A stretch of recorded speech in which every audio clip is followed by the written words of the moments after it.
This program is presented by University of California Television. Like what you learn? Visit our website or follow us on Facebook and Twitter to keep up with the latest UCTV programs.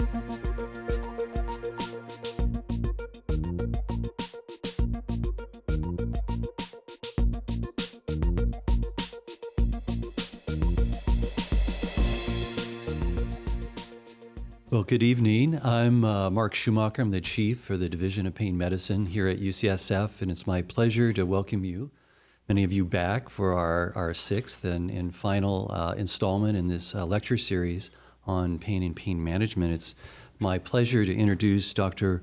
Ramo Naidu, who is an assistant professor with us in the Department of Anesthesia and Perioperative Care, as well as in the Division of Pain Medicine. He also serves multiple roles. He's our Director of Acute Pain Services, as well as the chair of the UCSF's Pain Management Committee. He also serves other clinical roles, as well as attending at our UCSF Pain Management Center. He comes to us with an extensive background, as well as in global health. He completed a Fulbright scholarship as part of his medical degree at the University of Wisconsin, as well as then went on and did his residency in anesthesiology at the University of Washington, Seattle. He came to UCSF not so long ago, but and completed a fellowship in pain medicine here at UCSF.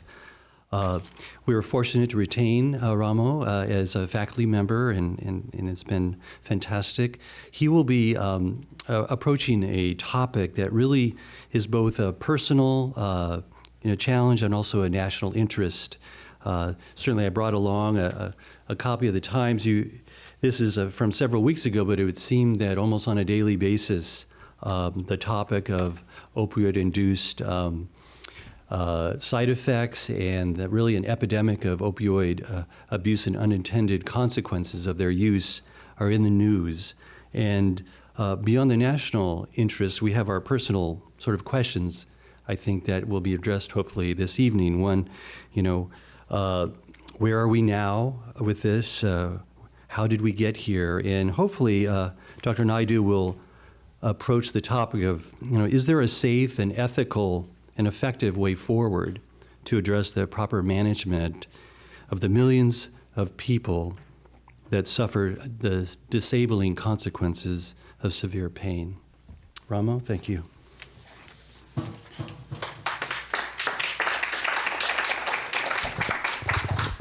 Thank you, Mark, for the introduction, and thank you all for being here tonight. So how many of you think we are in the midst of a prescription opioid epidemic? Raise your hands. All right. Do any of you think to yourselves, well, is the word epidemic a little bit overblown for what's going on? Does anyone think I think of epidemic for infectious diseases or when millions of people are dying and it's spreading across the world? Well, I was thinking about that myself, and clearly even in the last week, if not the last few years, I'm sure you open up any newspaper wherever you're from, and you're seeing this term epidemic, and I was always thinking, well, is this just the media, sensationalizing this problem? Clearly, as a pain physician, I know it's a problem, but should we be using the term epidemic? You can see it everywhere.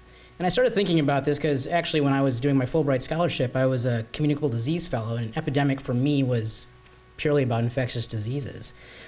And so, can you name some epidemics, just besides obviously the opioid epidemic, which we're going to talk about? Just name some epidemics you can think of from the past here, or even recent ones. Flu, AIDS, Ebola, exactly.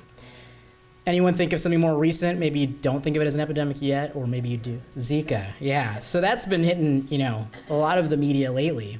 If we think about Zika just in the last, several months here, Actually, not too many deaths associated with it, but it's affecting thousands of people, obviously. And there's this association with microcephaly. Going back a couple of years, someone mentioned Ebola. We know that certainly thousands of people died. The death rate was significant. It crossed the ocean. Going back even further to SARS, we can see the numbers of deaths and the death rate. HIV/AIDS, 39 million people. Going back to 1959 worldwide. And you might look at that death rate and go, 50%, it's not that high, but worldwide it is, obviously not in this country. And then someone mentioned flu, the mother of all epidemics or pandemics even. 75 million people, the death rate of 2.5%, quite significant. I don't think anyone questions that these were all epidemics for different reasons. So where do opioids come in? If we just look at the year 2014, of all opioids, there were 28,600 related deaths in America alone. The death rate of about 9 in 100,000 people. Now, if you go back for the last 17 years, just opioid-related deaths equaled 165,000 approximately. So a pretty significant number, but where does it compare to the other things? So let's take alcohol, for example. Actually, just in 2014 alone, there were 88,000 deaths associated with it, and smoking, 480,000 deaths. So why are we calling this an opioid epidemic when it pales in comparison to these other things? The reason is this chart right here. If we look back at the last 15 years, and these are statistics from the CDC, and you probably have seen these in your newspapers or online. If you look at all opioids year after year after year in the last 15 years, it's just been constantly increasing. And even when the whistles started going off and the bells started going off in 2007, 2009, 2010, those numbers still went up.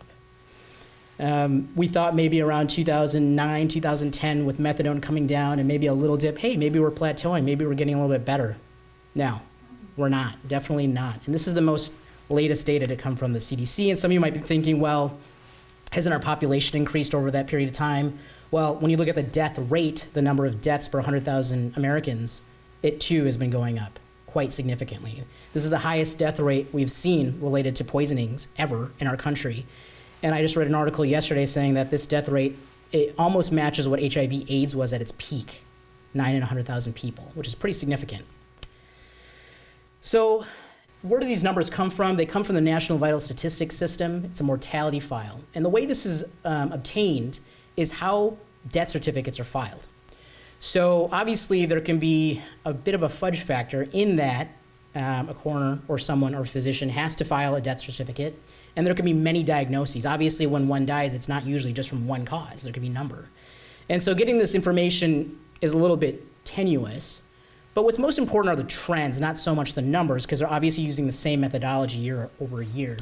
And you can look this up publicly yourself using CDC Wonder. And I emailed the CDC personally just to figure out how we can get these data, and they were kind enough to give me their spreadsheet. And these are the codes they use, the ICD-10 codes, in case you're interested, the fine print. So where does the term epidemic come from? Epi, among or above, demos, the people. The CDC describes it or defines it as an increase, often sudden, in the number of cases of a disease above what is normally expected in that population, in that area. If you look at Oxford dictionaries, they have two definitions. One is that infectious disease definition, a widespread occurrence of an infectious disease in a community at a particular time, which I think many people relate to or think of when they think of an epidemic. And then the second one is interesting because that's why we're calling this an epidemic, a sudden, widespread occurrence of a particular undesirable phenomenon. And that is why we truly are in an opioid epidemic. So how are people dying? You probably have seen the stories, you probably have heard the stories, whether they're taking an illicit opioid or a prescribed opioid, maybe they get sedated, maybe they go off to bed and they don't wake up. They have respiratory depression, their arterial carbon dioxide increases, they're no longer breathing, they're no longer oxygenating, and they're found blue. And you might think that's the only way that people are dying, but there are other ways, of course: trauma, suicide, in rare instances, an arrhythmia from certain types of opioids. If you're a heroin user, you might get infectious complications like sepsis or bloodborne pathogens, which may not immediately lead to death, but over time. And we're so focused right now on the mortality, but we have to keep in mind there's a significant amount of morbidity associated with this problem. There might be 28,000 deaths, but there are probably 10 or 100 times more people affected right, which we'll get into some of the numbers. And so obviously the psychiatric morbidity, the addiction, with heroin claiming to be the most addictive substance, and I'll show you some data to support that. Suicidal ideation, depression, anxiety, financial stress. If you are addicted, keeping up that habit can be quite costly. And then the physical consequences, the withdrawals, the hyperalgesia, which is increased sensitivity to pain and constipation. And you might think, some of you, I think of a heroin junkie, 20 years ago, you might create some stereotypes of what they look like. Let me tell you, this epidemic that we're in right now, you cannot figure out who those people are. They look like your friendly next door neighbor. They look like the college quarterback for the football team, the cheerleader, whatever stereotype you had before is broken. Here are just some faces of people who have gone through this. I recommend checking out this Frontline Chasing Heroin, just aired a few weeks ago. It's an excellent hour-long episode on kind of tracking the interplay between heroin and prescribed opioids and some of the stories associated with it. So obviously we prescribe opioids legally, and then we have this heroin issue, which is illegal. But let me tell you, the lines are very blurred. You have people calling doctors drug dealers, and you have people calling drug dealers their healers. It's very interesting what we're in right now. I made the prescribed opioid circle much larger because that's where a greater number of the deaths are compared to the illicit, the illegal opioid. But think about what happens in between. If you run out an opioid or your doctor decides, you know what, this is too risky, I'm going to stop this. No, you're not going to get any more. Well, what might they turn to? Well, they might go to the street. They might go to the street and get heroin, but they might go to the street and get any of the drugs any physician orders. They're going out there and getting fentanyl, morphine, hydromorphone, any drug you can think of, they might be getting it illicitly. And so the interplay between prescribed opioid and illicit is very, very blurred. And then, of course, healthcare providers to drug dealers. You've heard the stories before, the pill mills, et cetera. You can look on YouTube. There's a story called the OxyContin Express about how physicians just give hundreds of pills of OxyContin or certain types of pain medications just to make money and to get patients high and to do whatever else. But obviously those are rare exceptions. Those are certainly not most physicians, but they're out there. And if you look at where patients who do abuse drugs for non-medical uses get their drugs, it's not from illegal ways. It's not from buying on the street or stealing. Actually, a majority just get it from a friend or a relative for free. More than half. And some will get it from more than one physician, sure, and some will buy it from a friend. But maybe 10 to 20% is buying it from a drug dealer or stealing it. A majority of patients are just getting it because it's available. It's in their community, whether someone had a surgery and had a lot of leftover opioids, they're able to get them. And the CDC makes it very clear, and they've been tracking this for a while. The more opioids that are prescribed in a certain geographic area, the more deaths there are. Now, this is an association, but you can create that cause and effect. I can basically overlay this one map over the other. The top one is just about prescription opioids, numbers. You can see Washington State, Oregon, Nevada, for example. And on the bottom is the drug overdose death rate. You can almost overlay the maps. So the more opioids there are that are prescribed, even though maybe it's not your patient that's going to end up dead, it's going out to the community. It's going out to their family, their friends, and maybe out to the street. And I can recommend this book, Dreamland by Sam Quinones. I started reading it a few months ago when I was preparing for this talk. It's fantastic. This is one of the paraphrased chapters very early on in the book, and I really liked it. It basically says Sam calls it the silent epidemic, and it says someone obtains access to an opioid, whether legally or illegally, and they abuse an opioid. It's illegal or illicit, so they keep quiet.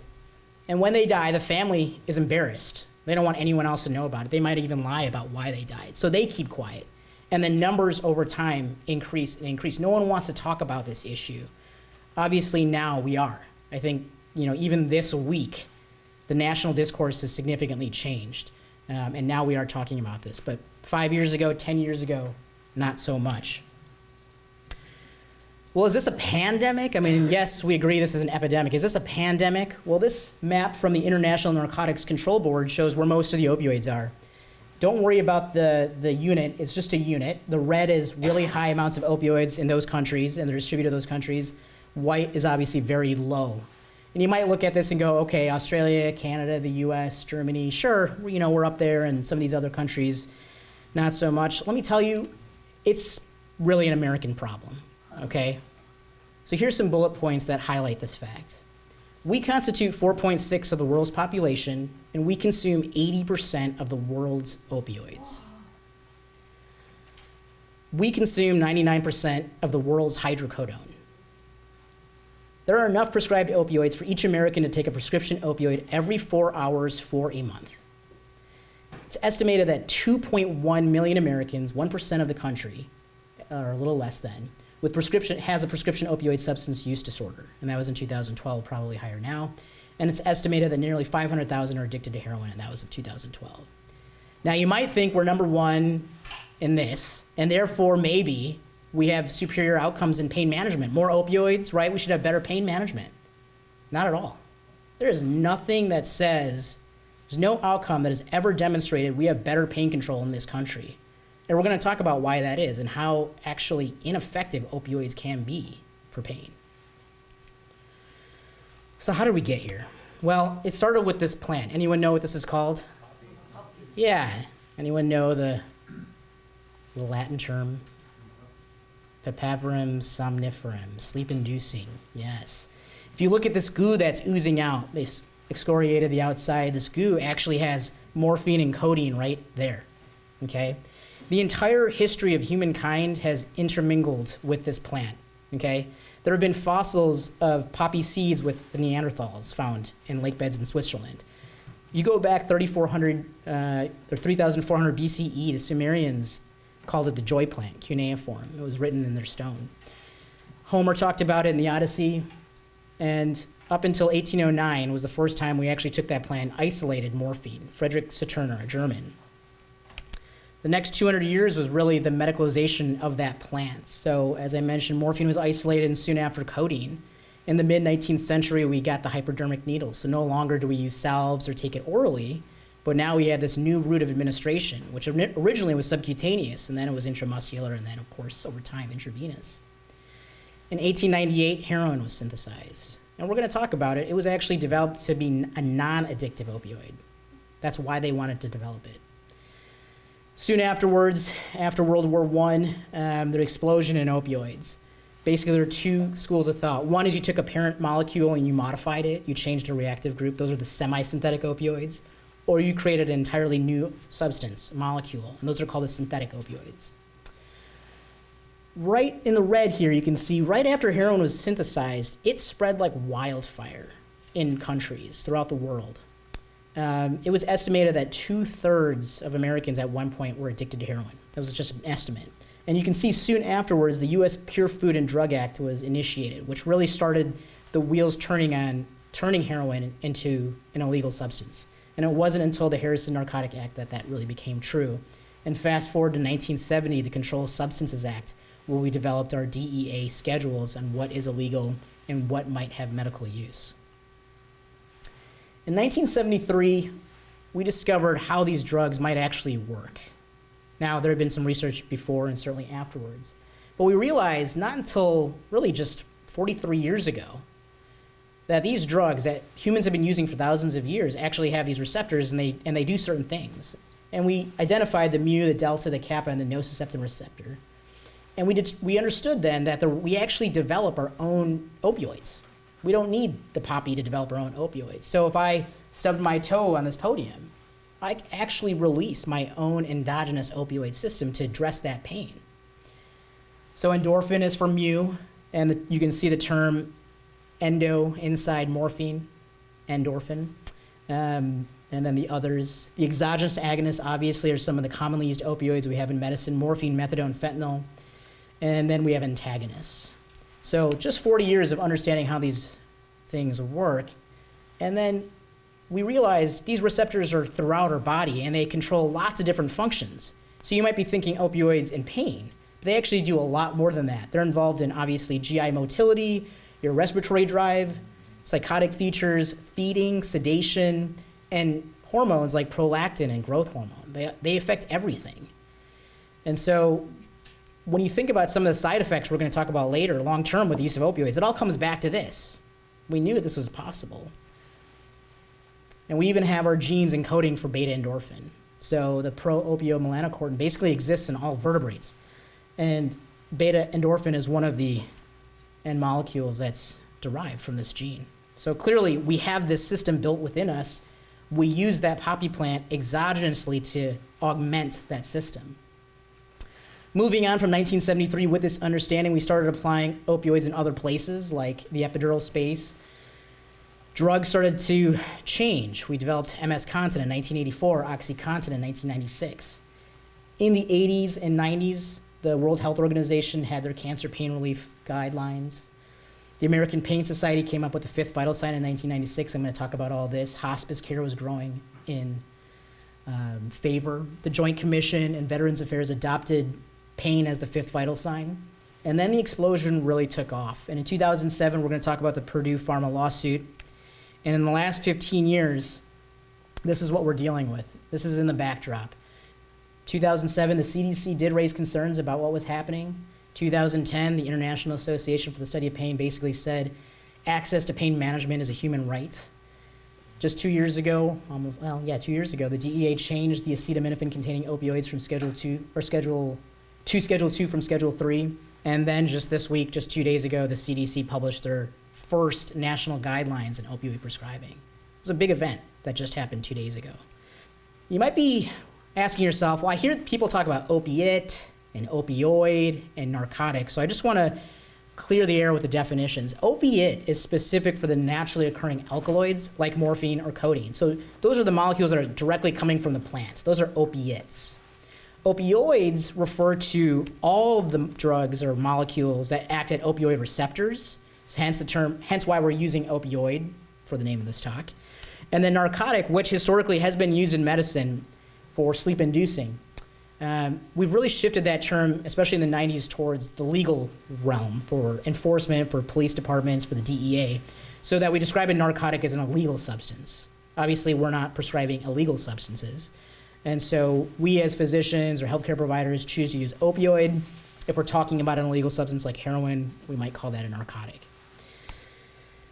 So let's talk about this DEA schedule. It's kind of interesting. It was out of the Controlled Substance Act in 1970. And Schedule 1 is really the narcotic class, the illegal drugs. And some examples here are heroin, marijuana, and PCP.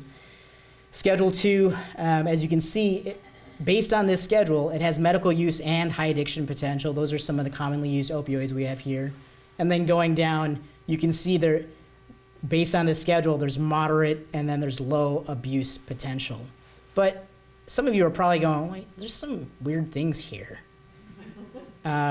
And over time, these drugs shift, and a lot of this is based on lobbies. So let's take marijuana, for example, okay? It certainly has medical uses, right? We can talk about its use for analgesia, for nausea, for chemotherapy-induced nausea, for appetite stimulation in HIV/AIDS patients, et cetera. It's been used in medicine for quite a long time.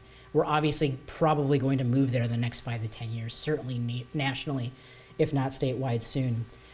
What's interesting is it's been labeled as a high addiction potential drug. Actually, you talk to most addictionologists, it's very low on the list. Not to say you can't become addicted to it, I'm not saying that at all. But compared to, heroin or nicotine or alcohol, it's far less, actually. And then let's take the Schedule 4, the benzodiazepines. Low abuse potential. As a pain physician, I can tell you absolutely not. High abuse potential. And we're going to talk about the sister silent epidemic of benzodiazepine-related deaths. Oh, good question. So Ativan, lorazepam, diazepam or Valium, Xanax, alprazolam. So all the drugs you might use for anxiety or for sleep, commonly. And we're going to talk about those in just a bit. So this is my little blurb. If a human took a dose of something and it had a response, that infers that that person has some sort of system that obviously is affected by that substance. So there's got to be a reason for it. So if humans throughout history have been grabbing the poppy or whatever, and they derive some benefit, obviously there must be some sort of inherent system. We're not eating daffodils on a regular basis because there's not much of an effect other than maybe getting nauseous, right? But we might have grabbed willow bark and used that and noticed, oh, it helps my pain, and I noticed that I bleed a little bit more easily, and willow bark, aspirin. So obviously, we have been trying substances in nature and medicalizing them, and I'm going to talk about that in just a second. And this concept is very old. This gentleman, Paracelsus, 500 years ago, the father of toxicology, in his Latin there, dosis facit venenum, which translates to the dose makes the poison. It's not the drug. We're going to talk about a lot of things like, oh, they're bad. Not necessarily. It's really the dose that matters. Because I could theoretically kill someone with water. I could kill someone with air. But I could heal someone with alcohol. I could heal someone with heroin, believe it or not. So it's really not just the drug itself, but it's how it's used and the dose. So here are some examples from nature. If you can recognize these, I'm very proud of you. You deserve a botany degree. So in the upper left-hand corner is cocaine. And you can see below is peyote, then grain alcohol, or the mash there. You saw the papaverum somniferum, and below is marijuana. And people will classify these groups of drugs as stimulants or uppers, hallucinogenics, sedatives and downers, opioids, and cannabinoids. And, well, look, we use all of these medically. We use cocaine as a local anesthetic. We don't use methamphetamine, but we'll use methylphenidate for attention and wakefulness. We'll use ketamine for anesthesia. People have used LSD or studying LSD for post-traumatic stress disorder. Ketamine is being studied for depression. Clearly, barbiturates and benzodiazepines have been used in anesthesia, for anxiety, for sedation. Morphine, obviously, all these things, analgesia, diarrhea, and cough. Marijuana, as I mentioned, for nausea, appetite, and analgesia. So all of these substances, you can either say we use them medically or vilify them and say they're this illegal drug. There's usually two sides to the coin. So that whole DEA schedule is a bit arbitrary, wouldn't you agree? I mean, we can take almost any one of those narcotics in Schedule 1 and use them medically. For example, heroin is used in the United Kingdom medically, okay, not just as an illicit substance. So let's talk about heroin. It was synthesized in 1874, developed in 1898, as I mentioned, and it really was invented with the goal of providing analgesia without causing addiction. People understood very early on that it was an addictive substance, however. And the term comes from strong, heroic, as you might imagine. The majority of heroin these days comes from what's called the Golden Crescent, Afghanistan, Iran, and the Golden Triangle, Burma, Thailand, Vietnam, Mexico, and Colombia. It's considered right now to be the most addictive substance on Earth, and I'll show you this table, which was published in 2007 in The Lancet. And what Dr. Nutt did was he took 20 experts, addictionologists, and he just grouped 20 substances that had addictive potential, and he had them rate based on physical harm, dependence, and social harm, all of these drugs, and by far and away, heroin was number one. And you can talk to people who are addicted to these substances or addicted to multiple substances, and you get the same discourse, that heroin is the vice that clenches people in. This is the short definition from the American Society of Addiction Medicine. There's a much longer definition on their website. But you can see here, addiction is a primary chronic disease of brain reward, motivation, memory, and related circuitry. Dysfunction in these circuits leads to characteristic biological, psychological, social, and spiritual manifestations. This is reflected in an individual pathologically pursuing reward and or relief by substance use and other behaviors. Addiction is characterized by inability to consistently abstain, impairment in behavioral control, craving, which I've underlined, diminished recognition of significant problems with one's behaviors in interpersonal relationships, and a dysfunctional emotional response. Like other chronic diseases, addiction often involves cycles of relapse and remission. Without treatment or engagement in recovery activities, addiction is progressive and can result in disability or premature death. Okay? Now, some of you may be very familiar with this definition, but there's some very important words. One I highlighted here, chronic. So this isn't something that just goes away. You don't just treat someone for their addiction and it goes away. It's a lifelong disease. You manage it. And I've highlighted what historically we've called the 4 C's: craving, compulsion, control, and consequences. So what that gets to is you might have a craving for that substance. You compulsively think about it or act around it or change your schedule to do something for it. You lose control in your other daily activities, whether it's picking up your children from school or doing your work-related activities. And then you use despite consequences. And that's the biggest harm there. Now, we all have aspects of this reward system in ourselves. So you can't just say, that person's an addict and that person's not. This is a dysfunction reward. And it's a very interesting interplay between genetics and environment that creates these settings for addiction. And what I really want to get or drive home is that there's a very fine line between who is an addict and who is a non-addict, okay? It's very difficult to determine who that is preemptively, and you shouldn't assume a lot of the things that we often do. The estimated risk of addiction when taking chronic opioid therapy, highly variable, 2 to 30%, looking at several different studies. We don't really know, but it's there. And some people back in the 90s said, oh, it's a very low addiction potential. It's not going to be an issue. Whereas others were saying, no, it's going to be quite high. So it's quite controversial, and it's very difficult to tease this out. And just eliminating a substance, I think you all understand, will not eliminate addiction. Reducing prescribed opioids, which is our goal, will likely lead to the next thing. We have to keep that in mind.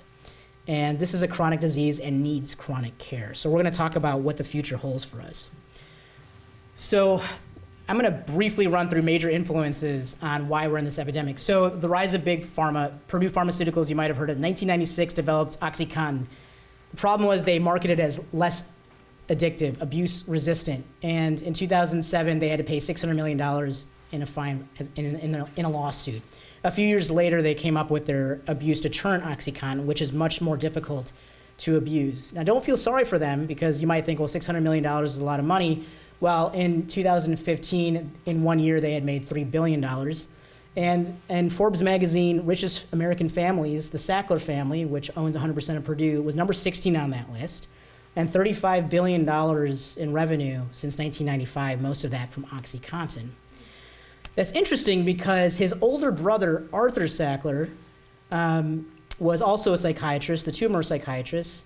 And he was the gentleman who introduced the idea of advertising directly to physicians in the early 60s.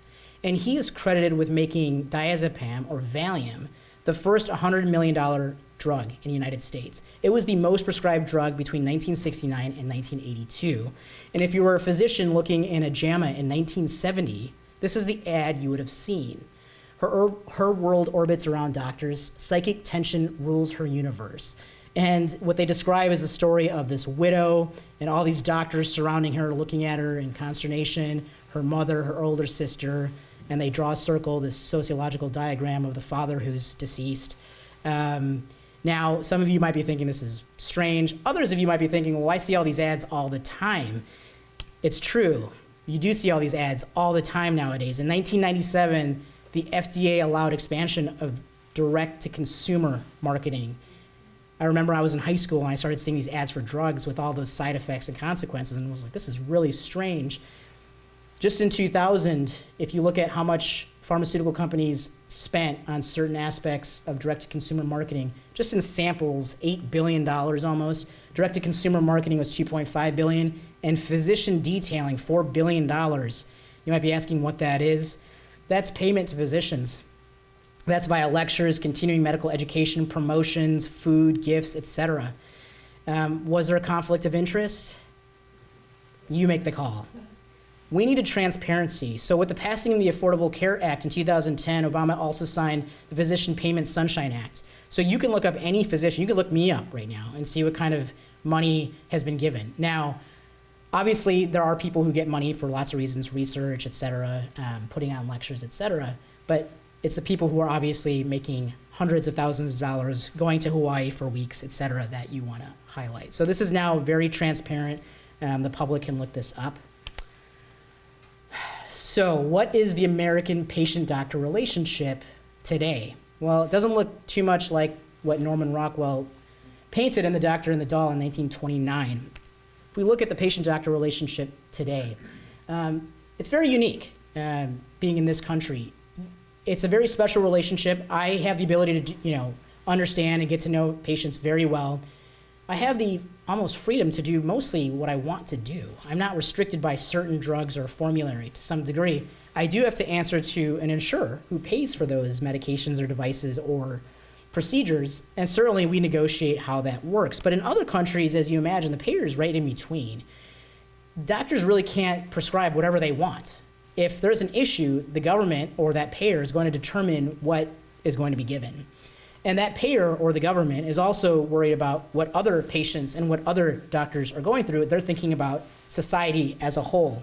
And while there might be a lot of restrictions and barriers to that way of healthcare, there are some issues with not understanding the societal consequences of what we do between patient and doctor in this country.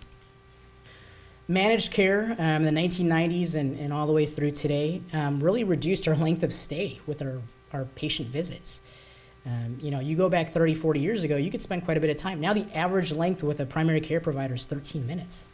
It's not very much time to talk about opioids, all the risks, all the benefits. I'm spending an hour with you going through all this stuff. Imagine me just first getting to know people, what's wrong, and then finally talking about these drugs. As you can imagine, a lot of physicians just make the conversation shorter by writing a prescription. Here you go, have a good day. And they don't dive in to all the risks and benefits that are necessary. And then, of course, in the last 10 to 20 years, we've had patient satisfaction surveys, the Press-Ganey scores, the HCAHPS. And some physicians think, well, if I want to keep my patients happy, I'm being rated, I'm being judged, my payment comes from that, I should give them something for that. I should give them a prescription. Now, obviously, I don't agree with that at all, but there are people who feel that way. The World Health Organization's cancer ladder, introduced in 1986. What that ladder was basically saying, let's start with a non-opioid, mild analgesic, and then work our way up to a mild opioid and then to a strong opioid. The original intention of this ladder was to promote the use of pain medications for cancer pain in areas that did not. Okay?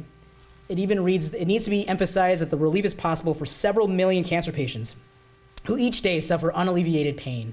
Analgesic drug therapy is an essential component of this approach. When used correctly, it is capable of controlling pain in more than 90% of patients. And that's true, actually. With subsequent studies, we found that 80% of patients benefited from this simple ladder. But the original rationale was not for the United States. It wasn't for Australia. It wasn't for Germany. It was for those countries in white and light purple, like sub-Saharan Africa, like India, which even to this day still do not treat their cancer patients who are suffering until their deaths. So we've seen the cancer ladder that's used for pain, used for non-cancer pain, both chronic and acute. And there's some major issues with that as they escalate all the way up to opioids, freedom from pain, and continue to escalate there. The fifth vital sign, you probably heard this term. It was introduced by President James Campbell of the American Pain Society in 1996. And he said if pain were assessed with the same zeal as other vital signs, and they're listed here, it would have a much better chance of being treated properly. We need to train doctors and nurses to treat pain as a fifth vital sign, or as a vital sign. And certainly the VA and the Joint Commission adopted this idea. And it's a great idea. It's an important idea. But what did it lead to is not exactly what Dr. Campbell wanted. Okay, yes, it's important to assess pain, but if you did have a moderate or severe score, what were you going to do about it? And a lot of the times the answer was an opioid. And then the hospice movement, which I'm not going to obviously go through the entire history, was growing in the 1990s, through the 2000s into today, end of life, dying with dignity, all this, where you were seeing patients getting opioids at the end of their life, and that might have loosened the liberal idea of using opioids in other situations. The intentions of all this, I'm not denigrating either of these ideas. These are fantastic ideas. The intentions were fantastic, improve awareness, reduce suffering. But how that played out over time, all these influences really affected what we're seeing today. And then I put this in red because this is what gets me going the most. If the number of hours devoted to pain education in American medical schools over 4 years, what do you guys think that is? Just throw out some numbers. 20. Anyone else? Over 4 years, just 20 hours. 9. Canada, more than double. So if we take into account the education you've had on pain from Dr. Schumacher, Pullins, Poirier, Reddy, DePinto, and myself, you will have received, if you all came every time, 6 hours of didactics and 3 hours of Q&A, 9 hours. You guys have graduated medical school in the United States. So congratulations. But this has got to change, okay? Why do we use opioids for pain? Well, if there was a better option, we'd use it, frankly. If there was a magic pill that didn't have any side effects and addressed pain really well, we'd use it. We wouldn't have this issue. But here's what we've got. We only have so many drugs at our disposal, and each one of those drugs has their own set of side effects. So where do we go? And for many people, it's just easier to give the one opioid rather than trying to balance the side effects with acetaminophen, with the side effect of ibuprofen, with the side effect of some other neuropathic pain drug. But here are some options for people. And there were some myths that were even taught to me when I was a medical student. And number one was there's no ceiling effect with opioids.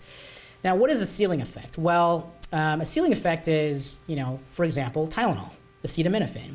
You can only get so much relief out of it, right? You're not going to have an amputation of your foot and say, keep on taking this Tylenol, you're going to get better.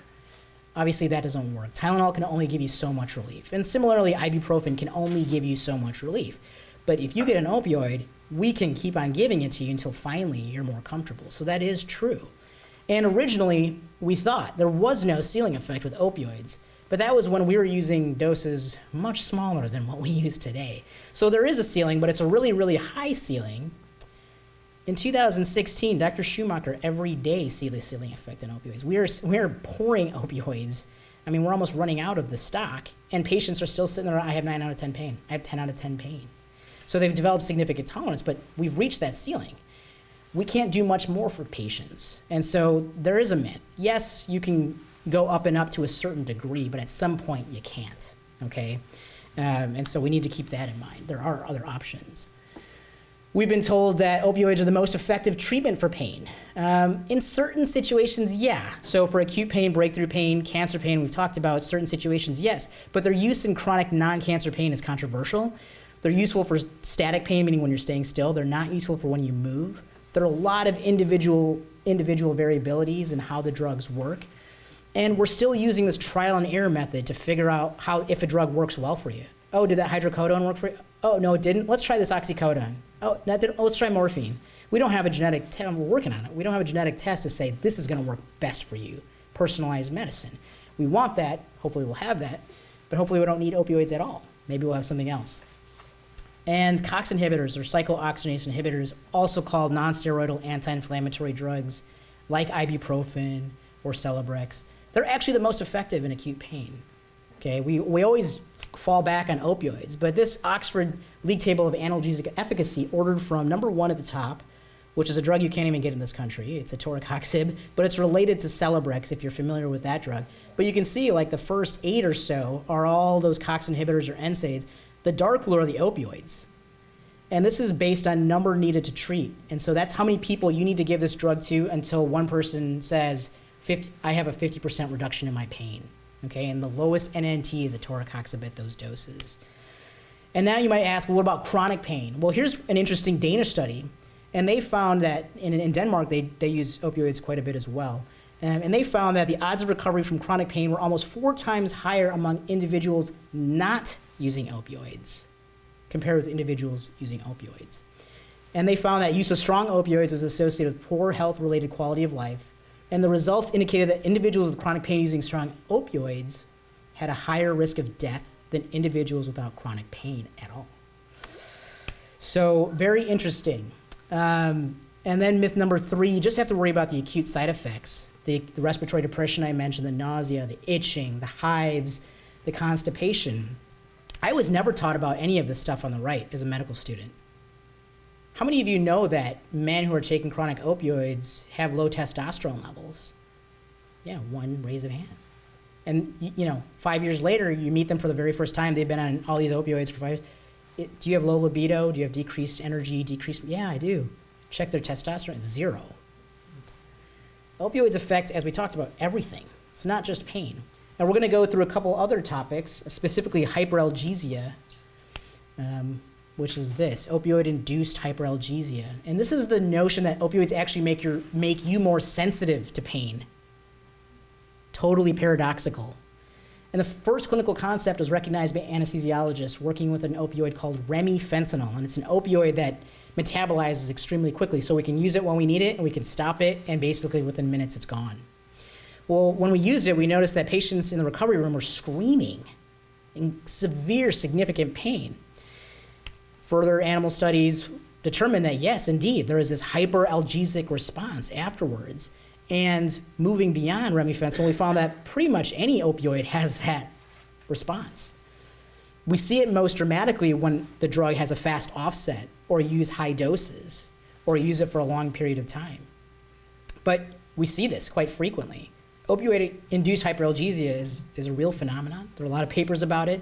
I think the medical community is slowly grasping the idea. And it's very difficult to objectively determine when one has it. But you put an IV in a heroin addict who's been on opioids for a long period of time, someone who puts needles in themselves all the time, and they're screaming bloody murder when you're trying to put an IV in, which is not a fun task, but they have an augmented response to it. To me, that's stating that this patient has hyperalgesia or increased sensitivity to their pain. And it is the reason I do not recommend opioids personally for chronic non-cancer pain. Now, there may be exceptions, of course, don't get me wrong, but in general, I try to not use opioids for non-cancer chronic pain because I don't want to make their pain worse over time. And that Danish study basically showed that as well. Here's an interesting concept which might be newer on your radar, the idea that opioids may play a role in cancer, tumor regrowth and recurrence. So an article in 2006 looked at regional anesthesia where they were able to reduce the amount of opioids women after mastectomy were getting, and they noticed that those who got the regional anesthesia and also had reduced opioid consumption had a lower recurrence rate and metastatic rate. It was kind of an interesting idea. And then this book was published in the last few years from Perot. And the idea is that opioids play a role in tumor cell invasion and angiogenesis, et cetera. And so it's a very interesting idea. Now, I can't say that one leads to the other. I'm not saying that at all. But there is something to this that we need to study and figure out. And it may change the way we actually address cancer pain in the future. So how do we reconcile that patient-doctor relationship when it comes to opioids with all of these risks with such a short amount of time? So we've been using opioid patient-provider agreements. They're not contracts anymore. The contracts sound so obligatory and denouncing. We try to spend as much time as we can talking about risks and benefits, but it's really difficult. If we only have 13 minutes, the message has to come from not us. We don't have the time, frankly.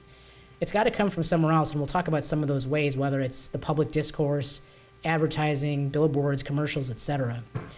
We try to figure out who are at risk and who is not at risk for addiction or abuse or misuse. And we have these tools, the SOAP, the CALM, and we have pain psychologists like Dr. Pullins who help us out, who help us understand who might be at higher risk. And it's not to say that patients with a history of substance abuse or who have a psychiatric history do not deserve opioids. That's not at all what I'm saying. But we may have to figure out a way in which we reduce the risk in those individuals. 49 states in this union have a prescription drug monitoring program. That's a program where pharmacists and physicians and healthcare providers can figure out which drugs have been prescribed where from a patient. Missouri has their bill going through legislation right now, so hopefully they'll join all 50. And we have incorporated urine drug screens because even if you trust your patient to death, you don't know what they're doing with it necessarily. So urine drug screens may confirm they're not taking that drug and they're going off and selling it, who knows, or giving it to family or friends, or they are taking it. And then where to return unused drugs. How many of you had a surgery, had a dentist procedure, they give you a bottle of opioids, you don't use them, and you're sitting with them on your medicine shelf? Yeah, I got a huge bottle of Vicodin after my wisdom teeth. I just had it for years, and I always thought to myself, well, if I have pain at some point, I guess I got that, right? I think we all do that to some degree. We never really tell someone, you know what, if you're not going to use them, get rid of them in this way. Well, now we have to. This was a difficult issue. So only a few years ago, you had to go to a police station to return these drugs because they didn't want people with other ideas robbing pharmacies. But we're trying to change that so there's more access to returning your old drugs. And I heard recently that all Walgreens nationally are going to try to create a program where you can return your drugs. And right now in California, there's a website where you can look at pharmacies where you can return your drugs. Police stations are still an option for you. And then locking up drugs at home, because guess what? There are children, there are grandchildren, and others who may take your drugs, so we encourage locks. Don't give them to anyone else. Don't combine with other drugs. And then access to a drug called naloxone, which reverses the effects of all these drugs, can save lives. And you might find it in these packages like this, where it's administered intranasally. Or there's this Evzio, which you basically hit the button and it gives you an injection to the side of your thigh. For those of you who have an EpiPen, for example, might be familiar with this kind of, delivery. We're trying to move naloxone into any and every grocery store and drugstore around the country. Because you might think, well, are we promoting, more bad behavior? Well, we've gone through this before with needle exchange programs. No, it turns out it's a lot safer. And if we can save somebody, obviously that's the goal. And so we're trying to create more access. And physicians are starting to prescribe and give patients naloxone every time they give them an opioid, and it's highly encouraged. Here's our patient-provider agreement. I can show you that another time, but for the purposes of time, I'll keep on moving. We also go through our opioid equivalence table to determine how much opioid a patient is on. And I want to highlight another emerging issue, and that is pregnant women. A study out of anesthesiology found that 1 out of 7 pregnant women are prescribed an opioid. And, you know, a lot of physicians, gynecologists, obstetricians, and others have stated, well, the risk for congenital malformation associated with opioids appears low. And it's not that I don't care about congenital malformations. I mean, obviously that's a concern. But what I'm concerned about is what are we doing to the development of the endogenous opioid system? How is that baby going to develop their reward, their pain management, all those endocrine issues that we're seeing? So this is not a light issue at all, in my opinion. And we don't have enough data. It's a very hard topic to study. But you can see year after year the increased number of babies born with neonatal abstinence syndrome, where they're basically having withdrawal symptoms as soon as they're born because their mother was on an opioid. And there's a Reuters, in fact, small video documentary that you can look at, which will literally show you the videos of these babies. And it's really interesting to take a look at. The sister silent epidemic is, as I mentioned, the benzodiazepine epidemic. So it almost shadows the opioid epidemic. And in most cases where an opioid is related to death, there's another substance, whether it's alcohol, whether it's a benzodiazepine. Those are those Xanax, Ativans, Valiums, Libriums, all those drugs that can be used for sleep or for anxiety. And I put the cocaine graph here just in case you think, well, is our whole country going down the toilet? Is like, are we just using everything more now? No, not necessarily. I mean, cocaine's quite an illicit drug, but it's kind of going through its ups and downs. It's really opioids and benzodiazepines that's really going up and up. And those are prescribed drugs. And, you know, obviously sleep is a major health issue, but benzodiazepines are not the answer. They actually make things worse, just like opioids can make things worse for your pain. There's that endogenous, exogenous system, so that when you take something from outside, it changes the way your body deals with those issues. And the respiratory depression from opioids plus a benzodiazepine is synergistic. So there's a high risk of respiratory depression and death when you combine these drugs. We need psychiatrists, we need sleep specialists to help us with this issue. It's a separate issue. So if we, the medical community, start to limit the access of opioids to individuals, which is encouraged, it will lead to a number of individuals to turn to illicit opioids, including heroin. I do think we're going to see a plateau and dip in prescribed opioid-related deaths. I do predict there's going to be an increase in heroin-related deaths. I do. And we've seen this in Washington State, where they mandated that patients taking over 120 oral morphine equivalents had to see a pain physician. This started about 5 years ago. And sure enough, they saw a reduction in prescribed opioid-related deaths, but an uptick in heroin-related deaths. So we have to be ready. We can't just throw out the CDC guidelines and assume everything's going to get better. The FDA is encouraging abuse-deterrent drugs. They may help, but they're not the answer, because if you're addicted, you're going to find the next thing, right? We have OxyContin, the abuse-deterrent version, but you find the next thing. And you might think like drugs like methadone, Suboxone, which are used for opioid maintenance. There are people abusing those very drugs. So this is not an easy problem. And then the war on drugs, incarcerating individuals for these issues didn't work. It doesn't work. It's a chronic disease. So you lock someone up, they get out, they go back to it, you lock them up again. It's a vicious cycle, right? So we have to move towards treatment. It's a chronic problem.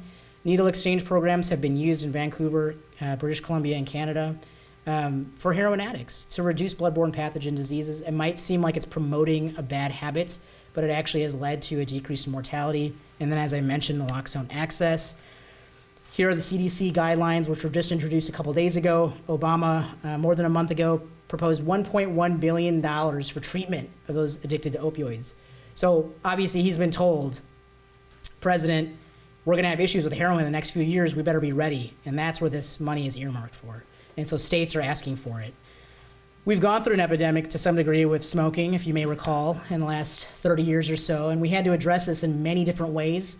Provider education, public awareness, legislation, patient access and education, disruptive technology. Think about what we've done with smoking. You can't smoke in a bar or restaurant anymore. You look at the packages, they have these disgusting pictures or labels all over them. The taxes are extremely high. The visibility of smoking entertainment has been reduced. San Francisco, we're going to increase the minimum age from 18 to 21 on June 1st. The access to programs to help you quit smoking is everywhere. There are billboards, they're in doctors' offices, and we're screening. We're asking doctors to screen. And look at some of these labels from other countries as well. It's had a major impact on smoking. And here's some graphs of smoking in the United States and in the UK. And look, in the last 20 years, we've made a huge dent in smoking. I wouldn't say this is a victory. We're not there yet. We have still a ways to go. But we actually turned this thing around. The annual consumption of cigarettes really peaked around the 80s here. And we've seen, even in our young adolescents, high school students, peaking in the mid-90s and now coming back down even below our general population. So it is possible. And I would look to smoking as sort of our precedent to figure out how we deal with our opioid epidemic. Well, firstly, we can't think pain should be treated with opioids. That's not going to work, because pain is a very complex issue. It involves biological, psychological, and social issues. Okay, and George Engel came up with this idea. And the very definition of pain from the IESP is that it's an unpleasant sensory and emotional experience. You can't just throw a drug at it and say, good luck, you're going to be fine. It's a very complex problem, and we need people who understand this. I'm sure you've seen these data before. The IOM says there are 116 million Americans who have chronic pain, $635 billion, and that's more than the combined costs of heart disease, diabetes, and cancer. It's a major issue, and opioids are clearly not the answer. This is a book I encourage you all to read. It's fantastically written. Judy Foreman wrote it, just came out a couple years ago. And in it, she describes the diffusion of responsibility, and I totally agree. If we look at even our own healthcare providers or physicians, look, we're all based on organ specialties. You are a heart doctor, you're a cardiologist, you're a gastroenterologist, you're a nephrologist. And then if we look at our generalists who are at the front lines of seeing our patients, as I told you, they only have 13 minutes, and in some clinics, 7 minutes. That's all they've got. They don't have enough time to deal with pain, the complexity of it, and how to address it. And now you might say, well, what about pain specialists? What about people like me? Well, it turns out there are only 3,000 to 4,000 of us in the United States, according to the American Academy of Pain Medicine. And that means there's only one for every 100,000 Americans, or one for every 33,000 patients in chronic pain. So the pain patients, 33,000. What about research? Well, the National Institutes of Health, well, if I wanted to do pain research, or Dr. Schumacher, Dr. Basbaum, they all do this great research, but there's no National Institute of Pain. They have to apply it through other avenues, so via BRAIN or the National Institute of Drug Abuse. And so Judy Foreman asks, well, if this is such a problem, why don't we have a pain-only research institute? It's a very good point. And then the government itself, Health and Human Services, is broken down with the CDC, the FDA, the CMS, and then the enforcement aspect is the DEA. We're all sharing these issues. We're all doing our own thing. And so there's this idea of a diffusion of responsibility, like they'll take care of it, or that doctor says, yep, they'll take care of it. So everyone's sort of pointing fingers, and that's another reason why we are where we are. And as anyone knows, the way to deal with diffusion of responsibility is just say, we have to own it. We all have the responsibility. Whether you're a physician or just a citizen, or your family member says, yeah, I've got these extra Vicodin, you can say, hey, you should take it to the pharmacy or the police department. Get rid of it. Just get rid of it. Don't have it available for your son or whoever else who may get curious. So we all have that responsibility. I just, with 1 minute left, want to thank Dr. Schumacher for giving me the opportunity to talk. I want to thank the CDC, not only for publishing their guidelines, but we emailed back and forth over the last 4 months for these data, so those charts you see are really from them. I want to thank pain physicians, pain researchers, and authors who want to make a difference, because this is a really passionate topic, obviously.